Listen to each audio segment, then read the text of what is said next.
ओम शांति। ओम शांति। ओम शांति। आज 30 जनवरी 2026 की साकार मुरली है।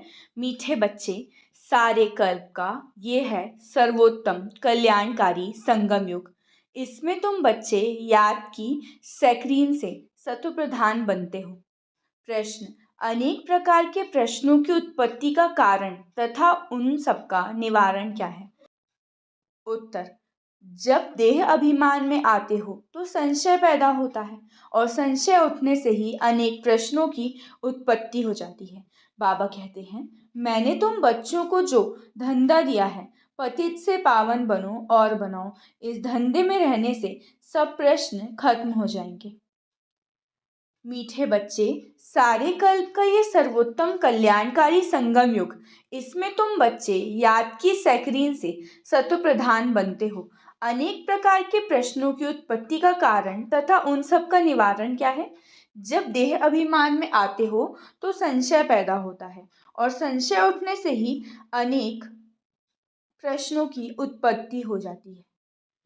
बाबा कहते हैं, मैंने तुम बच्चों को जो धंधा दिया है, पतित से पावन बनो और बनाओ, इस धंधे में रहने से सब प्रश्न खत्म हो जाएंगे। गीत है, तुम्हें पाके हमने जहां पा लिया है, जमी तो जमी आसमां पा लिया है। ओम शांति। अच्छा, मीठे मीठे सिखिलते बच्चों प्रति माता पिता बाप दादा का याद प्यार और गुड मॉर्निंग। रूहानी बाप की रूहानी बच्चों को नमस्ते। हम रूहानी बच्चों की रूहानी बाप दादा को याद प्यार गुड मॉर्निंग और नमस्ते नमस्ते नमस्ते।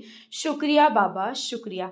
धारणा के लिए मुख्य सार पहला पॉइंट है, जब तक जीना है ज्ञान अमृत पीते रहना है। अपनी झोली ज्ञान रत्नों से भरनी है।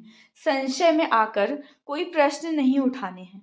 सेकंड पॉइंट, योग अग्नि से आत्मा रूपी सीता को पावन बनाना है। किसी बात के विस्तार में जास्ती न जाकर देही अभिमानी बनने की मेहनत करनी है। शांति धाम और सुख धाम को याद करना है। जब तक जीना है ज्ञान अमृत पीते रहना है। अपनी झोली ज्ञान रत्नों से भरनी है। संशय में आकर कोई प्रश्न नहीं उठाने हैं। योग अग्नि से आत्मा रूपी सीता को पावन बनाना है। किसी बात के विस्तार में जास्ती न जाकर देही अभिमानी बनने की मेहनत करनी है। शांति धाम और सुख धाम को याद करना है। वरदान: सदा मनन द्वारा मगन अवस्था के सागर में समाने का अनुभव करने वाले अनुभवी मूर्त भव।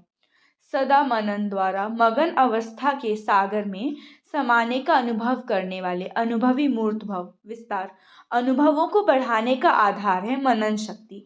मनन वाला स्वतः मगन रहता है। मग्न अवस्था में योग लगाना नहीं पड़ता, लेकिन निरंतर लगा रहता है। मेहनत नहीं करनी पड़ती। मगन अर्थात मोहब्बत के सागर में समाया हुआ, ऐसा समाया हुआ जो कोई अलग कर नहीं सकता। तो मेहनत से छूटो, सागर के बच्चे हो, अनुभवों के तालाब में नहीं नहाओ, लेकिन सागर में समा जाओ, तब कहेंगे अनुभवी मूर्त। स्लोगन: ज्ञान स्वरूप आत्मा वह है जिसका हर संकल्प हर सेकंड समर्थ हो। ज्ञान स्वरूप आत्मा वह है जिसका हर संकल्प हर सेकंड समर्थ हो। अव्यक्त इशारे: इस अव्यक्ति मास में बंधन मुक्त रहे जीवन मुक्त स्थिति का अनुभव करो। विस्तार: यदि कोई भी स्वभाव, संस्कार, व्यक्ति अथवा वैभव का बंधन अपनी तरफ आकर्षित करता है तो बाप के याद की आकर्षण सदैव नहीं रह सकती। कर्मातीत बनना माना सर्व कर्म बंधनों से मुक्त न्यारे बन प्रकृति द्वारा निमित्त मात्र कर्म कराना। ये न्यारे बनने का पुरुषार्थ बार बार करते रहो। सहज और स्वतः ये अनुभूति हो कि कराने वाला और करने वाली यह कर्मेंद्रियां हैं ही अलग। अच्छा, ओम शांति। ओम शांति। ओम शांति।